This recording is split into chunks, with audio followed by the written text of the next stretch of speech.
show, Zack Snyder will be directing Man of Steel. He of course directed 300, Watchmen, the Dawn of the Dead remake, Sucker Punch, and what's his animated movie? The Legend of the Guardians, The Owls of Gaul.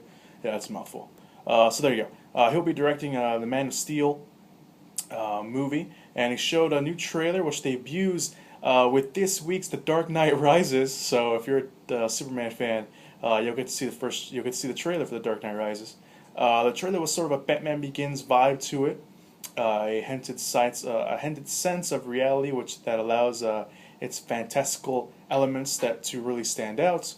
The trailer begins with an almost Tree of Life style series of shots with grass and overturned toy wagon, a farmhouse, and we see Clark with a bag over his shoulder walking towards the wilderness.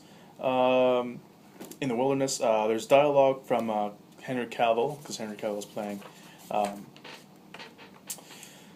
Clark Kent. Sorry, I froze there for a second. Let's see, put Clark Kent. Russell Crowe's Jor-El and Kevin Costner's Pa Kent. There's dialogue between all three of them that recall the fear of human beings to what they don't understand.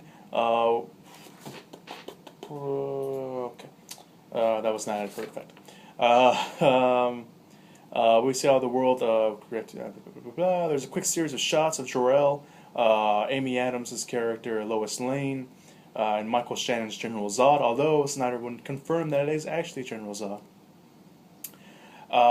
We see a young Clark Kent playing in the backyard with a red towel around his neck as a cape, and later saving classmates in a bus from an accident. We see him finding Krypton's spaceship in his parents' backyard. And we see Clark meeting, quote unquote, Jor-El in the Fortress of Solitude, and even a glimpse of the Daily Planet. And some few other shots here. One of the things that people thought stood out was a sentence in the trailer that comes near the end. It says, "My father always said people would reject me if they found out who I really was. We find out now if they will." So that was kind of one of the things. So let's see. There is more stuff in there, but obviously, probably want to wait to see what happens there. Henry Cavill answered. He said he looked at comics like The Death of Superman, The Return of Superman, and Red Sun for inspiration. Oddly enough, there was no mention was made of Birthright, which seems to be the biggest influence on the movie. Zack Snyder was asked if he thought the Man of Steel, if this would lead to a Justice League of America movie or a Batman versus Superman movie, and he replied that once Superman, which is called DC's crown jewel, gets his house in order, anything is possible. Zack Snyder said, "Superman is pretty awesome, as you know." He felt that Superman needed to be reintroduced to the new generation. They finished shooting, so they just finished shooting, I guess. So now they're working on post-production. And in the past, Superman has been a big blue Boy Scout on a giant throne. So we wanted to see him beat the snot out of some people, which is what Zack Snyder said. Snyder also mentioned that the trailer will be announced, and Man of Steel opens on June 14th of next year. So there you go. So the trailer being played in front of Dark Knight Rises. So if you, for some reason, for any reason, you need to go see The Dark Knight Rises, there you go. Pacific Rim, which is a movie I'm looking forward to. Director Guillermo del Toro presented his ambitious giant monsters vs. giant robots epic Pacific Rim to fans.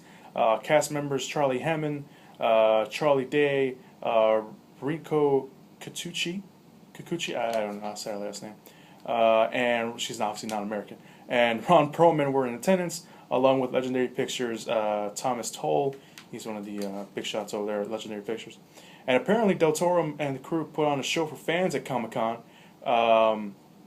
in Hall H, which is like Hall H is like the big place where all the big movies go. So it's like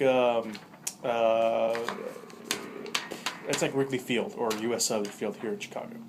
That's how big it is. And apparently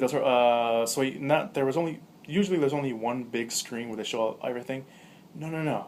Del Toro bought 3 screens to show to the Pacific Rim audience the footage there, It was essentially an extended trailer complete with music and finished visual effects.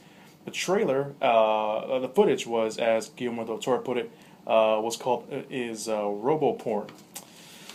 Gotta love del Toro. It was apparently amazing. It makes Michael Bay's Transformers movies look like they were shot for $1.25. Imagine a mixture of Transformers, Gatchaman, and Godzilla, and you have the idea of what you have in store for Pacific Rim. The trailer showed the piloted robots fighting at sea with an alien intercut with pilots. As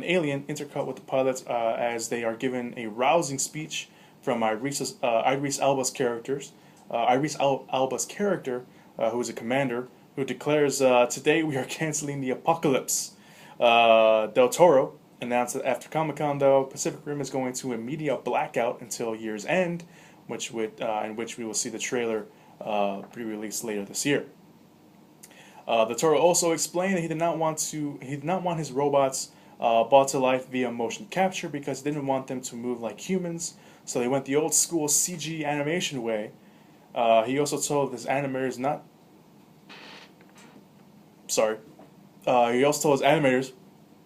not to just have the monsters standing there, moving their claws around during a fight like henchmen in a bad martial arts movie, just standing there posing until a hero whips their ass. That is hilarious. You gotta love Del Toro. All of the monsters were created from the team's own imagination and were not patterned after pre-existing creatures from legends or depicted in other films or media. There are 9 different monsters, each with their own unique abilities. And Rico and Charlie Hammond will play pilots, while Ron Perlman and Charlie Day will be playing scientific doctor characters. Pacific Rim opens. Sorry, I don't know why I paused. On July 12th of next year. Okay. And here's kind of one of the other surprises at Comic-Con. When Guillermo del Toro and Ron Perlman may have been in Comic-Con to debut footage from their giant robots versus giant monsters in movie Pacific Rim, EW, Entertainment Weekly's Comic-Con studio, they were doing interviews with Ron Perlman and Guillermo del Toro. And of course they asked the question on Hellboy 3. For a long time, whenever del Toro was asked about the hoped threequel, he would just answer and say that he was maybe not quite a joke that Perlman was not eager to spend multiple hours during the day getting in and out of extensive makeup for Hellboy. But both men were singing a different tune at Comic-Con, saying, I can say publicly that now we are together and trying to do a Hellboy 3. Perlman was sitting right next. This is the Toro saying that Perlman was sitting right next to him, and he answered, the first 2 movies were really set up. This is Perlman answering the question. The first 2 movies were really set up to have this unbelievable resolve. Everything that has been done in both movies are leading up to his destiny, written in stone, of what Hellboy has been summoned to do on Earth. To Earth to do. He obviously does not do it. Particularly in light of the scope of the term I was thinking for this resolve would be in my mind a little bit of a shame. So obviously saying, they're building up what Hellboy is here to do on Earth, and it'd be a shame if they didn't do it again. It'd be a shame if they didn't do the next one. Del Toro says the event was also a factor in helping him. Of course, Hellboy. Ron Perlman dressed up as Hellboy again for that Make-A-Wish Foundation. The kid who was suffering from leukemia. We mentioned that on the show. And Del Toro says that event was also a factor in helping him bring in himself and Perlman together for making a third Hellboy movie, saying, I encounter a lot of kids who are fans of the movies, but to hear the story of a kid who was watching the movies while going through that treatment, it really just moved me a lot. So there you go. He also stressed that he hasn't yet approached Hellboy creator Mike Mignola on the prospect of a Hellboy 3, nor is the studio signed on yet, but he says we're going to make an effort to do it if it happens. So there you go. Hellboy 3 may happen courtesy of Guillermo del Toro and everybody else. But here's kind of and here's what stole the show. I kind of got ahead of myself. Here's what really stole the show at Comic Con. As the besides Marvel, as Guillermo del Toro and the cast of Pacific Rim were walking off the stage, Thomas Tull, who was also there, announced that he has one more thing to show. That one more thing was what people are calling a generally fantastic teaser for the upcoming Godzilla remake from director Garth Edwards, who directed a very small independent movie called Monsters, which is really good if you haven't seen it. So there you go.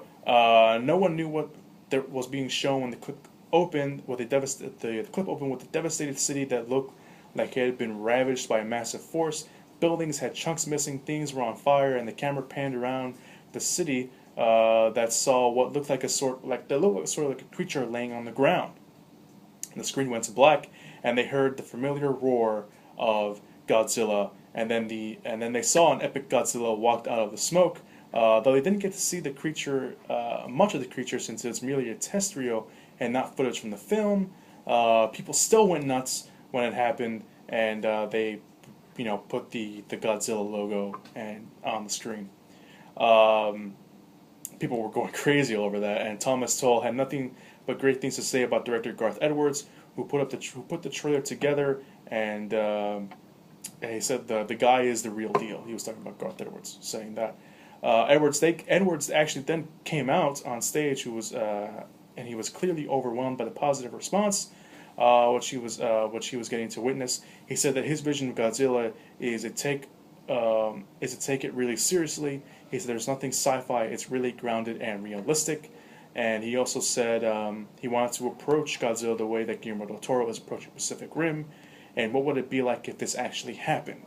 So there you go, Godzilla remake. We haven't really heard anything from the Godzilla remake besides the fact that they were working on it, and now that they're working on it, it's gonna be pretty interesting. So that being said, we're gonna take a very quick break because I don't want to run out of time when we're talking about Marvel.